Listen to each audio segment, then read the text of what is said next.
Good morning, friends.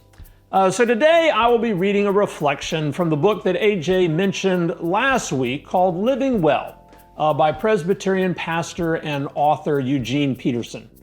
This one is titled The Expectant Life, and here's what he has to say. Expectation is perhaps the supreme Christian function and the most distinctive characteristic of our religion.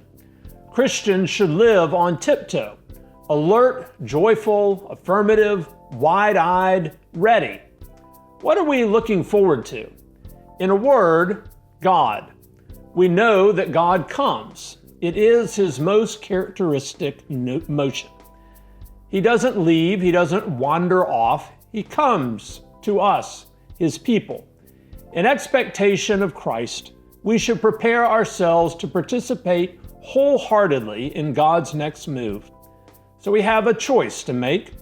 Will we live slovenly with unbuttoned mind and disheveled spirit, thoughtlessly supposing that the same things are monotonously repeated over and over in creation and history? Or will we live alertly and ardently, convinced that God still comes and speaks? The expectant command is for us to awaken. Our mission is to develop lives that connect what God did in the past with what He will do in the future.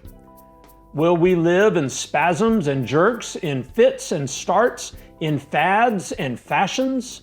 Or will we live coherently and organically, believing that God will complete what He has begun? The expectant command is for us to love. We ought to cultivate the skills that equip us to live in cheerful anticipation of what God will do tomorrow. Will we live anxiously, complaining, and querulous because we don't have all we want or because we don't know what is coming next? Or will we live in confident joy, sure that God's next move will be a good one? The expectant command is for us to rejoice. When I read this, it made me think about times when I am looking forward to a trip that I've been planning and getting ready for. In the days leading up to it, I feel a little excitement building. I'm planning what I need to take or reservations, last-minute reservations to make, and making sure that the kids have what they need. I'm checking the calendar and making sure that I'm covering my bases here at work so that things are taken care of when I'm gone. It is a sense of expectation for something good that is about to happen. Of course, living life that way can be a little different. More than just getting ready for a trip, but trying to live that way every day, every week. I don't always have that same sense of expectation, of course, and some days or weeks or even months can seem like a bit of a grind. And while I probably tend to be the kind of person who likes to go places and see new things, and I look forward to those times and make plans for new places to go, I know that other people, including some of the people in my own life, would much prefer to stick to a routine.